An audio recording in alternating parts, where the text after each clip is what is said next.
We are we are finishing up our Stewards series, and this has been a good series. I've really enjoyed wrestling as a sermon club, just over what do we want to talk about, what do we think is important, what does God's Word say, what's the big picture, what are the big picture issues that we need to wrestle through and talk through, and it's been a fun experience for me. I think Logan's enjoyed it. I hope you've enjoyed it too. We said that there's these 5 areas that, first and foremost, creation. We're called to steward creation. Everybody, whether you're a Christ follower or not, like that was commanded to all the human race to steward the creation. How are we doing as a human race? And then resources. 40% of Christ's parables are about resources and that there's accountability. And we'll look at another parable today, maybe the most challenging parable of all the parables, honestly, as one theologian put it. And then we're called to steward ourselves, relationships, but we don't want to forget about the gospel. In fact, maybe we should put that at the front of the line, because if we're stewarding the gospel well, the overflow should be we steward everything else well. Our relationships should be different because we're stewarding the gospel. The way we look at ourselves, the way we value ourselves, the way we want to make sure that we're whole and moving forward and growing and maturing, that should come out of stewarding the gospel too. Resources, like we'd want to be faithful with our resources if we're stewarding the gospel well, and then creation, recognizing God as the creator of everything, should cause us to go, wait a minute, how am I stewarding creation around me? And we started off with the parable of the talents. We said there's 3 guys, one with 5 talents, roughly $5 million, one with 2 talents, roughly $2 million, and one with 1 talent, roughly $1 million. This was no chump change that they were stewarding. This was something valuable and precious. And when we think about creation and resources and ourselves, like how much does Christ value us? This much. How much do I value myself sometimes? Not this much. Maybe more like this much some days. How much do I value relationships? Well, some relationships I really value, but others I'm like, And so we talked about these talents and that fear impacts stewardship. In the ways that we fear God, in the way we question God's heart for us, in the way we allow these lies to creep in, that miscommunicates who God is in relation to us, that will impact our stewardship. And the antidote is faith. We got to take God on His word. It's about what He says. That He is, who He says He is. That He does what He says He does. And we need to grow in that, right?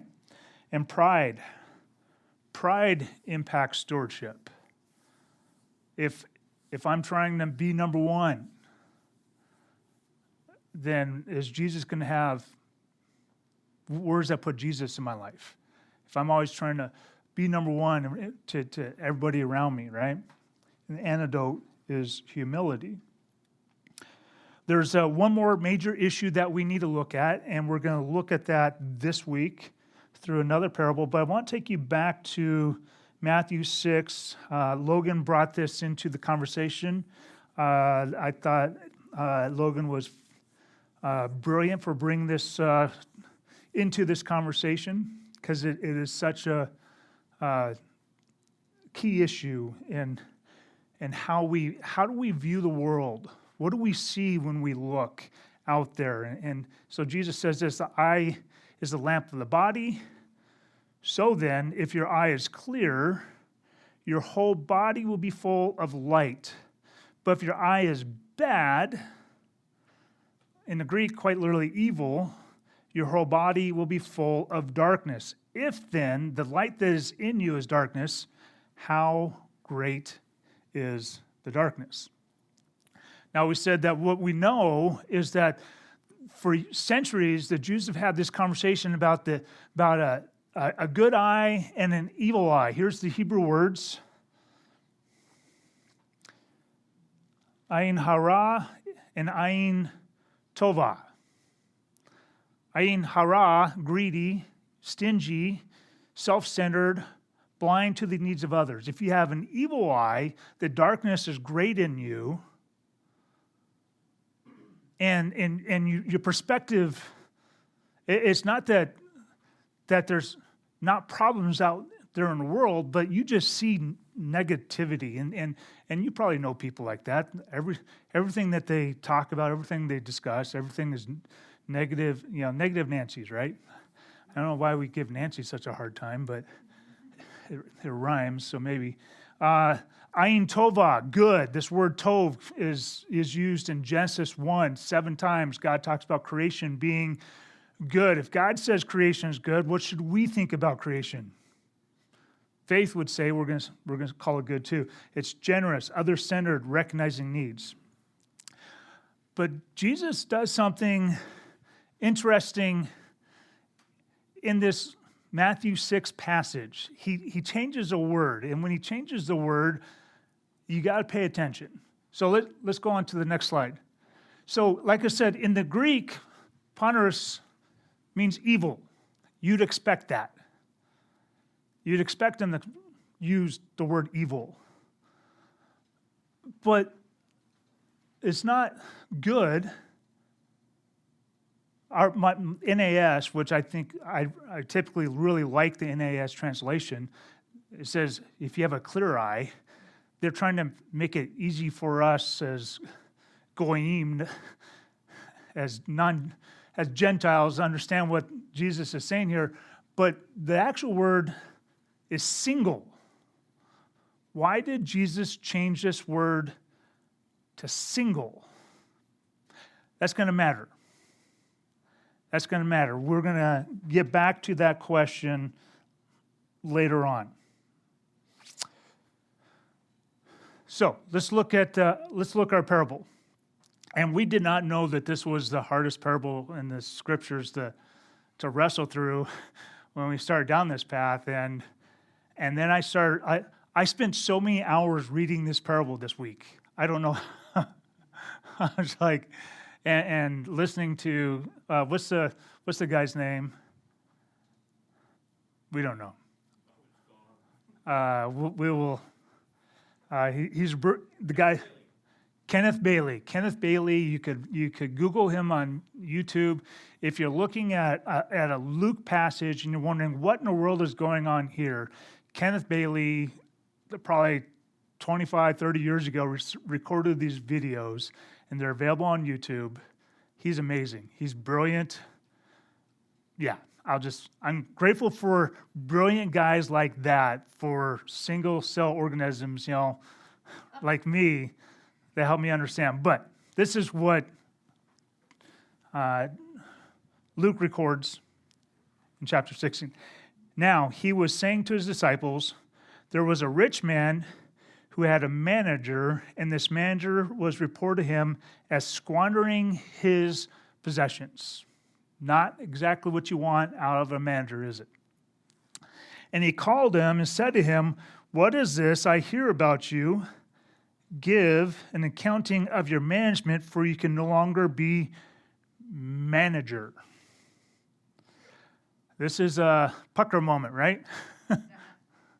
The manager said to himself, what shall I do since my master is taking the management away from me? Repetitious much? I am not strong enough to dig. I am ashamed to beg. His name is Rob, apparently. I know what I shall do, that when I am removed from the management, people will welcome me into their homes. We will talk about this in footnotes. There's some interesting repetition here, 7 times. The same form of a Greek word is used 7 times. It's almost like Jesus wants you to pay attention to this. But we'll talk about that in footnotes. And so the owner, the master, says, you can no longer work for me. I need you to bring me the books. All right? This guy is going to be out on the streets. And let's see what he does next. This is scene 2. And he summoned each one of his master's debtors. This is the manager. And he began saying to the first, how much do you owe my master? And he said, 100 measures of oil. And he said to him, take your bill and sit down quickly and write 50. All right. Kind of weird. Then he said to another, and how much do you owe? And he said, 100 measures of wheat. And he said, take your bill and write 80. And pay attention to verse 8. And his master praised the unrighteous manager because he acted shrewdly. For the sons of this age are more shrewd in relation to their own kind than the sons of light.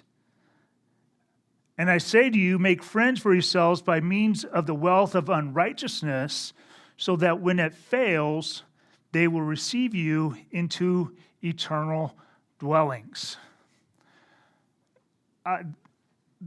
The manager says, I'm going to do what I'm going to do so that I'll be welcomed into homes. But this eternal dwellings, that word dwellings is actually a different word. And again, lots to talk about there. We'll talk about it in footnotes. It's really cool what Jesus is doing there. But I want to focus on some other things this morning. And so we won't spend the time. I'm hoping you're wrestling with the question in your heart right now. Is Jesus praising the steward for being unrighteous? He praised the unrighteous steward, but is he praising the steward for being unrighteous? Because those are different questions. Those are different questions. You know, in the military, we had this saying, if you ain't cheating, you ain't trying. And I lived according to that standard in my military career. I was always looking for an advantage. I mean, in war, you don't want to lose. You don't want to come in second in war. So that was my theory. Like, do whatever you need to do. Like, don't get caught. But does that work in God's kingdom? And I think you guys know the character of Jesus enough to know that he's not praising the steward for being unrighteous. Because that's not within the character of God. In fact, when he says, make friends for yourselves by means of the wealth of unrighteousness, so that when it fails, they'll receive you into eternal dwellings. In the Hebrew, if you understand what Jesus is saying there, how the words changed and the connection of those words, you would know that Jesus is not praising the steward for being unrighteous. This is still a conversation about eternity. This is still a spiritual conversation. So we'll talk about that, and there's some things to unpack there in order to get there. But this is still, like hasn't lost his mind. All right? He hasn't lost his mind. What we have to understand is that when Jesus gives a parable, more often than not, there's only one righteous person within the parable. So calling him an unrighteous steward, he could have just said steward. He's just making it really clear which one's righteous and which one's unrighteous. By the way, this is connected to an Old Testament story, and we'll talk about that in footnotes. This footnotes is going to be a lot of fun. This is an inverse of another story in the book of Genesis. It's an inverse. It's fascinating what Jesus is doing here. Told you it's complicated. Kenneth Bailey. Guy's cool. There's only one, only the owner, only the master is the righteous one. He represents God. In Psalms 14, David says this, "The fool has said in his heart, there is no God. They are corrupt. They have committed abominable deeds. There's no one who does good." Now, if you just read that first verse, you're going, okay, so yep, all the non-believers, they're unrighteous. That makes sense. But David goes on to say, "The Lord has looked down from heaven upon the sons of men to see if there were any who understand, who seek after God. They have all turned aside. Together they have become corrupt. There is no one who does good, not even one." Guys, if we're honest with ourselves, if it wasn't for Jesus Christ, I would not be pursuing righteousness. I would have no desire to pursue righteousness on my own. I need God's work in my life. He had to pursue me. He chased me down. It didn't work the other way. I was not looking for him. I was looking to fulfill myself through my own means. I was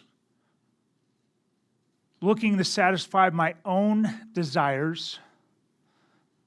This is a little hot, if you're wondering. I was looking to fulfill my own desires, and God chased after me. And so in this parable, when it looks like God is celebrating, clapping, excited for what the unrighteous steward has done, it seems confusing. But the only righteous one in this story is the master. Everybody else is, if I called you up, I'm like, hey, how much do you owe the whatever business I'm, and you hold out your bill and you go, well, my bill is for $50, it's $100, right? And I'm like, quick, write on your bill, 50.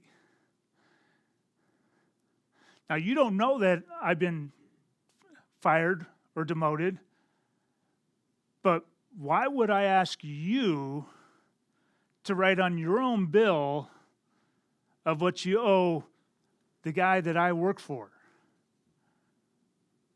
Weren't they all complicit in this?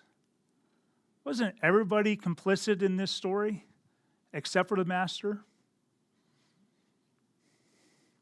So, Jesus is not praising the steward for lying, stealing, cheating. But I believe that the steward accidentally got it right. What is the currency of our Father's kingdom? Isn't it reducing debt? Isn't it generosity? Isn't it forgiveness? Forgiving people. My parents, for much of my growing up, my parents, from the time I was born until I was into my mid-20s, which I was still growing up well after that, so that's why I say much of my growing up, my parents were not Christians. But to the outside world, my parents were very respectful. They were very respectable. To the outside world, my parents were very prosperous. They were succeeding in everything. Now that was to the outside world.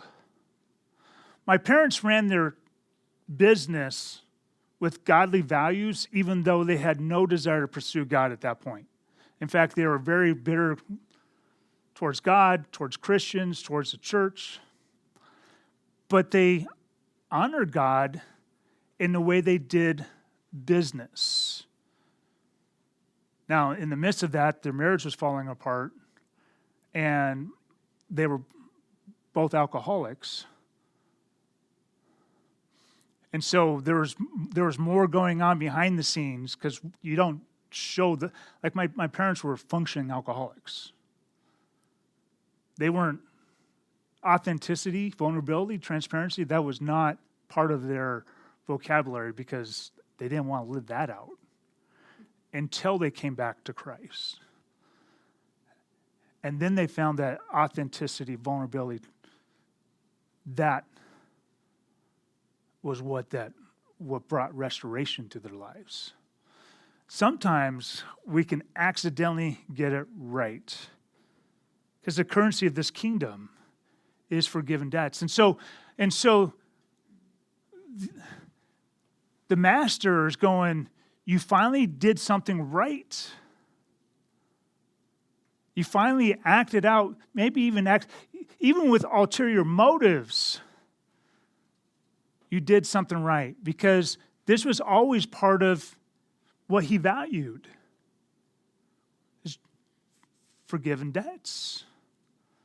How much, when the master honors the changed books,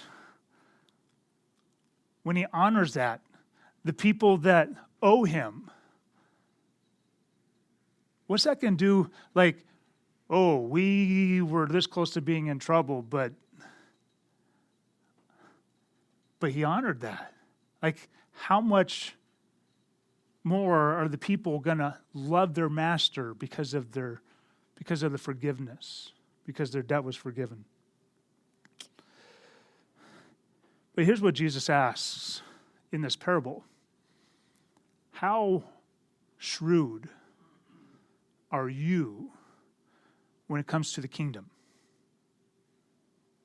How tenacious are you when it comes to the kingdom? How bold are you when it comes to the kingdom?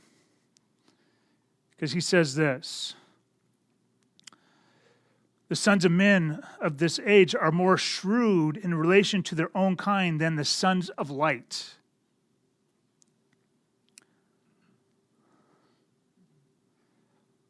What are we willing to do for the kingdom? How much effort, how much of our emotional energy, how much of our creativity? I mean, that's a creative solution from the unrighteous steward, right? I mean, he's either going to make the boss happy or the people happy, one or the other. Someone's going to receive them into their home. How shrewd are we willing to be towards the kingdom? Again, like I said, just so we know that Jesus has not lost his mind here, he goes on in Luke 16 and says this: he who is faithful in very little thing is faithful also in much, and he who is unrighteous in a very little thing is also unrighteous in much. Therefore, if you have not been faithful in the use of your unrighteous wealth, who will entrust the true riches to you? And if you've not been faithful in the use of that which is another's, who will give you that which is your own. Now, he hasn't lost his mind, but he's using a chiasm to talk about this, so we'll have to break this down a little bit. And then he has a second chiasm that says this: no servant can serve two masters, for either he hate the one and love the other, or else he'll be devoted to the one and despise the other. And again, this particular line here connects back to that Old Testament story. We'll talk about that. You cannot serve God and wealth. You cannot serve God and wealth. The chiasm in 13, by the way, basically says this: what is God looking for out of us? Love and devotion when it comes to our stewardship. He wants to be the one that's loved and devoted to when we are stewarding what he has given us. But let's look at this chiasm, verses 10 through 12. And we got this picture.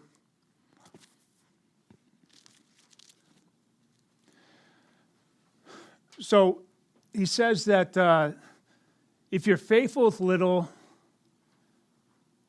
you can be faithful with much. I think we all understand this. We understand this with kids. When kids are growing up, we start to give them responsibility. We don't give them a lot of responsibility. We don't hand them the keys to the car. Not when they're 2.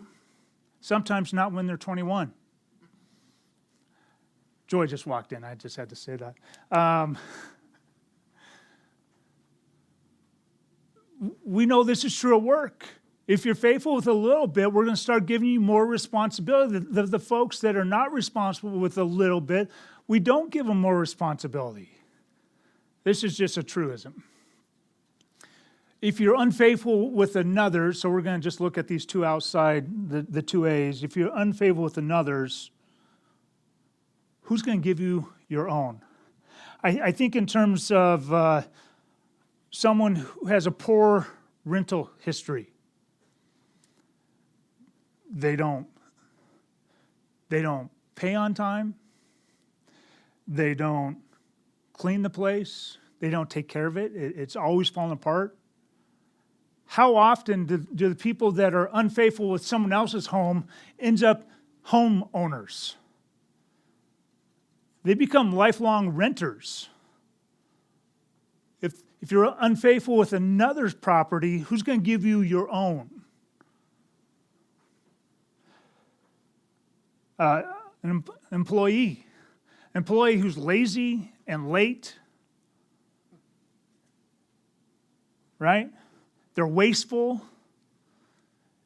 If they're that way for you as the boss, what are they going to do when they own their own business? Now, I've seen some businesses like that. No wonder so many fail, right? New businesses. See, some of us think, you're going to have to, you got to give me more. I have more in me. You're going to have to just give me more and trust that I'm going to follow through. No, you earned that right. And with God, the same is true. You earn the right to have more responsibility. You earn the right to be entrusted with more. My dad would say this about ministry: why would God send people to you if you're not going to take care of them? Why would he do that? So that's the outside of the chiasm. Let's look at the inside of the chiasm. Look at the next picture. He says, if you're going to be unrighteous with a little, you'll end up being unrighteous with a lot. Unrighteousness grows. Galatians says a little leaven leavens the whole lump of dough. Guys, when we fool around with just a little bit of unrighteousness, when we fool around with just a little bit, we fudge numbers just a little bit on our taxes. We tell a little white lie to our boss. Our online viewing just has a little bit too much skin in it. If you know what I'm trying to say there. The things that we like to take in for entertainment, just a little bit over the edge. It doesn't stay there. It doesn't stay there. It will always grow. It will always grow. If you're unrighteous with little, you will eventually be unrighteous with much. This sounds like Jesus, right? Does this sound like Jesus' teachings to us? Next one. If you're unfaithful with the unrighteous mammon, unrighteous wealth, you will eventually be unfaithful with true riches. First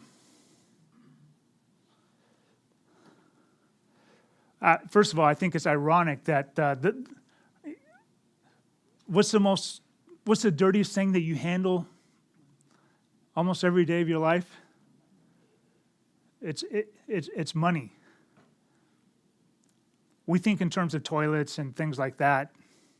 That's like fifth on the list. Your cell phone, your computer keyboard, and your light switches will beat your toilet as far as dirtiness every time. If you're OCD, don't think about that too much. But unfaithfulness with unrighteous wealth will impact our stewardship every time. I think in terms of religious leaders, how many times have we seen a religious leader fall from grace, as we like to call it? We could call it sin, and destroy their reputation along with others. There's two things that typically go along with a religious leader just making a complete ass out of themselves. I'll just say it that way. One is sexually, and almost hand in hand is money. They almost work hand in hand. And if it's true of a religious leader, why would it be less true of us? This parable is not just for the Robs and the Logans of the world, although it is. It is. We have to pay attention to these things. Our neighbors, our friends, those close to us, they are watching us. And if we're unfaithful with the way we handle money, the way we deal with our taxes, the way we pay for things, if we're unfaithful with our stewardship of our resources, it's going to impact our witness to the world. And it's going to impact our stewardship of the gospel. And we have to know that's true. We have to know that's true. And so all the things that the Bible says about the way we mismanage finances, from lying, stealing, cheating to hoarding, I think all those things play into this conversation. All these things play in. And then Jesus says you cannot serve God and money. Why? Because we need to have a single eye.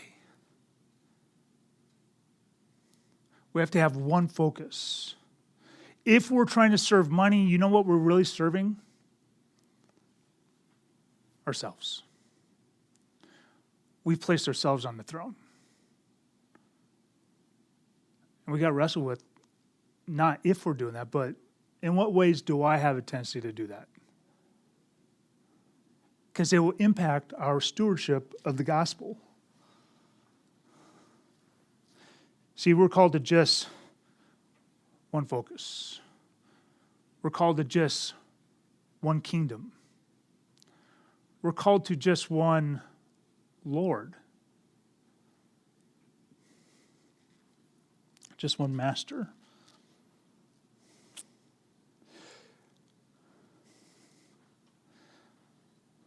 See, guys, our God should get our first fruits, not our leftovers.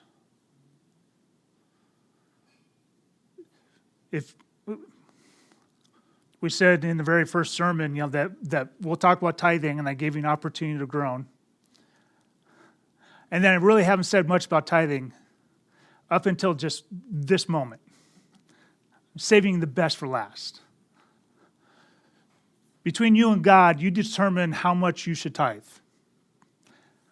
You have that conversation with God. You don't need to have that conversation with me. Some of you have tried. I'm willing to journey with you, but I'm not the master. But when you tithe, something very clear in the scriptures is it's your first fruits. The when do you tithe, what do you tithe on, we could debate that all day long. How we tithe is first fruits. Anything else is leftovers. Does God get your first fruits? Does God get your first fruits? If you're doing that, then you're probably not serving money. You're probably not divided. You probably don't have an evil eye in that area. If you're giving him your leftovers, then there's probably something wrong. There's something about your relationship with the Lord. It's a heart issue that God wants to speak into because he loves you. Because he wants you to have a whole heart. For me, tithing is about relationship with God, first and foremost and always. Any other conversation about tithing is just noise. All right, soapbox put away. Guys, if we steward the gospel first, if we live for his kingdom first, the rest of it works itself out. And that's the call. And it's scary when we start. I know, I remember the emotion. I don't know if I felt any more emotional than the first time I tithed, because 10%?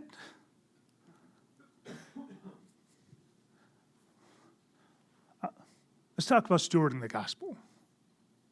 Talk about something maybe easier to talk about. What does stewarding the gospel look like? I believe there's 7 areas. So we'll just talk through these really quick. Number 1, being discipled. Every one of us should pursue our own discipleship. I still pursue my own discipleship. I am not Jesus, therefore I'm not done growing in my relationship with Christ. I am still being discipled.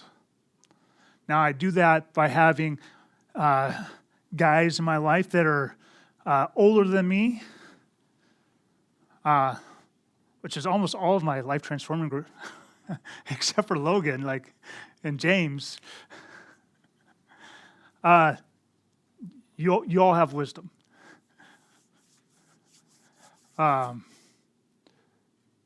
Sometimes I go to other pastors. I'm like, disciple me in this area. I just started a conversation last week with another pastor in town. I'm like, disciple me. I was never really discipled in this area. I want more discipleship. So, if you've never been discipled, this is where you start. If you have, this is where you continue. Number 2, discipling others. We grow in our understanding of things when we teach it to other people. I think that's one of the reasons why God calls us to discipleship, because our comprehension, our understanding has to grow, because people that we're training and teaching and discipling will ask us questions. And we're like, oh, I've never thought of that question before. Let me get back to you. And that causes us to go back to the people that are discipling us and going, I just got asked this question. Help me. I believe that we're called to make disciples because, one, the person on stage can't do it all. You guys know that. You don't want me to do it all. But 2, each one of us, as we disciple, whether it be one person or 10 people, or maybe God will give us influence to disciple leaders of leaders, and so we have the influence of tens or hundreds or thousands. Like, whatever the case, each of us grows more as we disciples, and discipling others is part of making or being discipled. Number 3, worship. In our life transforming groups, we've been in the book of Psalms. And I'm reading, I always try to read like each book of the Bible, like it's my first time there. I try to approach it like, all right, why is this put to paper? Who's the audience? What's the intent of this? And I was thinking about this the other day. When David starts writing the Psalms, we know that he had 5 books of the Bible, maybe Joshua and Judges.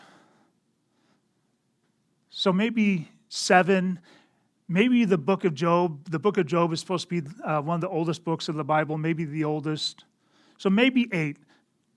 So David has access, and the rest of the people have access to 8 books of the Bible. And then all of a sudden you get the Psalms, which is why we sang this morning. Without the Psalms, we probably don't think that, you know what we should do to start our services off? We should sing 3 songs that celebrates God for His glory. We need worship. It's part of our stewardship. I need worship. I need worship beyond Sunday. Because when I worship, I see how big my God is. Like, read the Psalms. David could start out angry or frustrated or disenchanted, but he always ends up worshipful at the end because he's approaching his God. When we worship, our problems that are big get diminished because our God who's bigger. Number 4, studying Scripture. We are called to study. We're called to know the Scriptures. We're called to engage with them. Number 5, generosity. Generosity has always been part of the conversation when it comes to Christians. It's always been part of the kingdom. How generous was God by sending His Son? How generous was Jesus by laying down His life? Until we match that generosity, we have more work to do.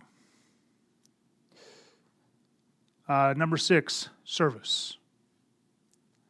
Did you know that Jesus, before He ever starts talking to the people, He heals them? He engages with them. He serves their needs. He asks them, what do you want me to do for you? He invites Himself over to dinner Zacchaeus, today I'll eat in your house.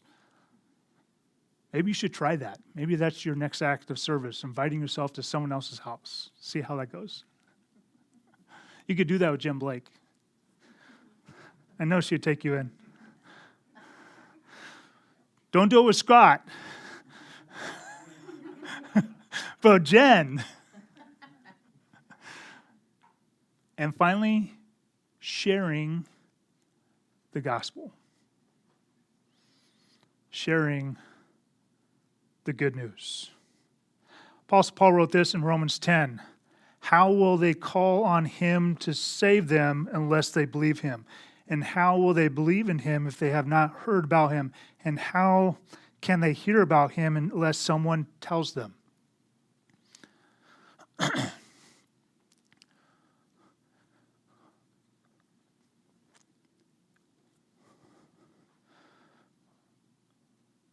It's not just the pastor's job to share the good news with people.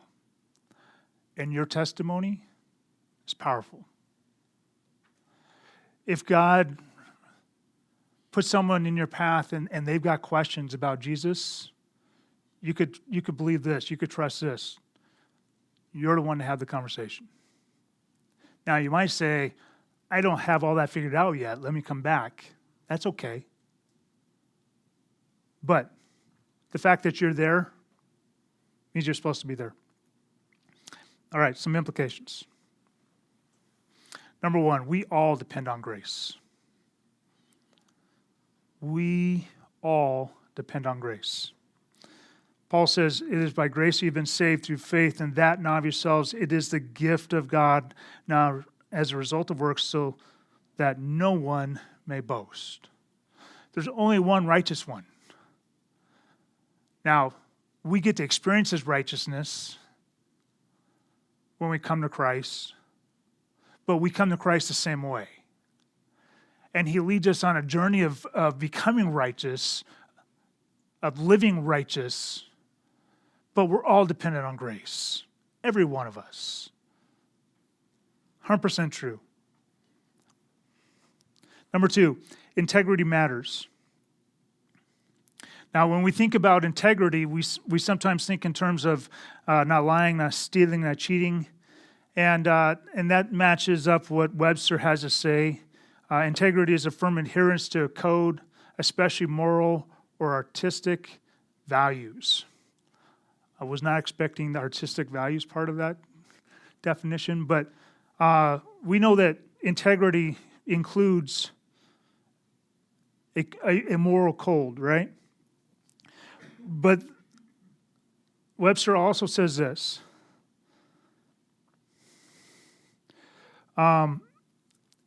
It's something with an unimpaired condition. Unimpaired condition. You drive your car down the highway believing that it's unimpaired in its condition. Right? If you thought it was impaired, you would probably not drive down the highway. And then finally, another definition of integrity is the quality or state of being complete or undivided.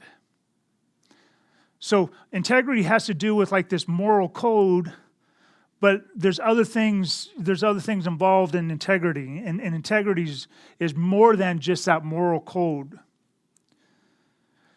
The chairs that you sit on today, you trusted the integrity of the chair.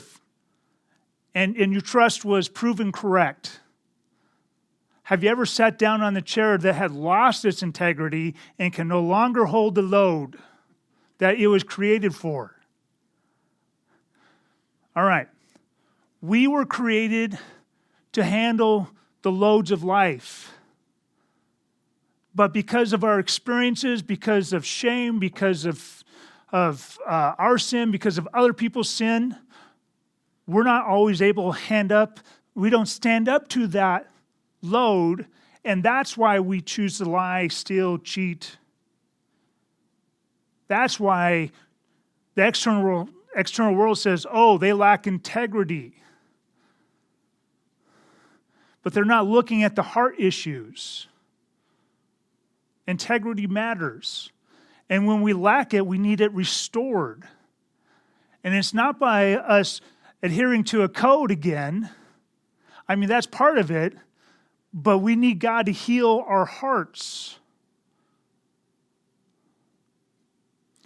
A number of years ago, I took the tires off the car. I was going to swap them out with another set of tires. There were tires already on rims. I didn't like the rims. They were universal rims, which is ultra flaky sometimes. Came with a spacer. I didn't like the setup. And so I put the tires back on, and I grabbed an air gun, and I just, put the bolts back on, and I ran a mile down the road to Les Schwab. Unfortunately, Les Schwab didn't have rims for my car.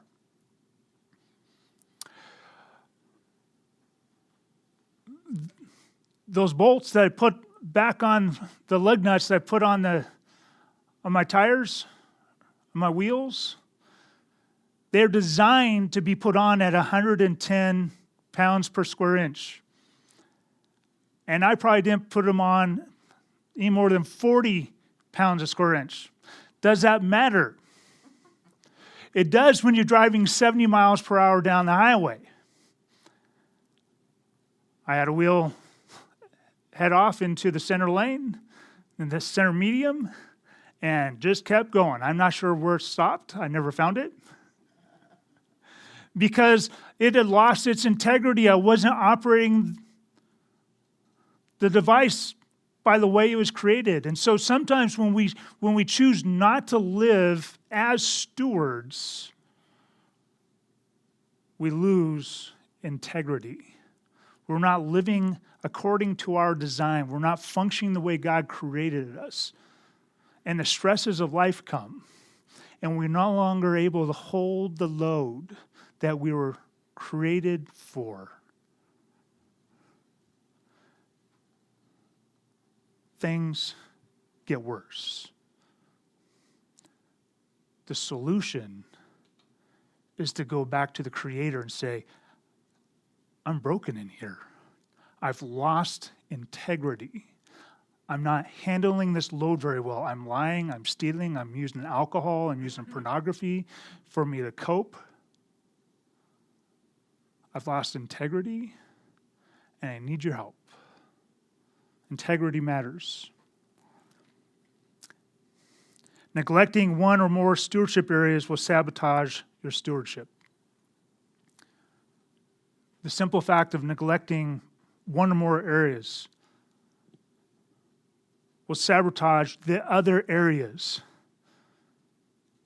If we ask Dr. Dave, can I just leave one tooth with tooth decay in my mouth? Can I just ignore that one tooth? He's like, yeah, you can. Should you? No.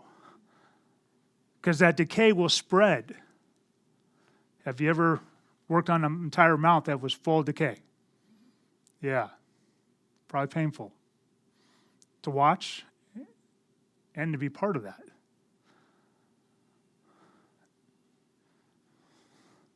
Neglecting one or more stewardship areas will sabotage your stewardship.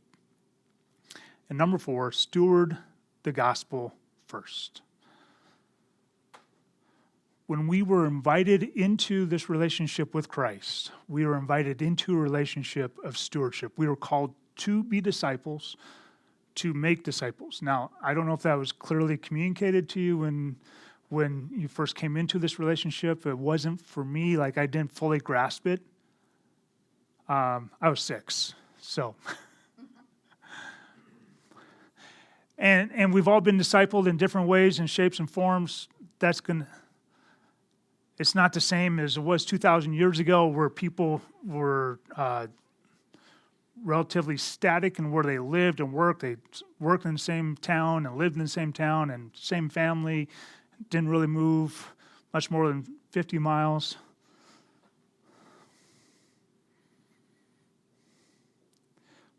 But it's because of the gospel that we understand these other areas of stewardship. So let's make that our just one focus, our first fruits, the first thing that we look at.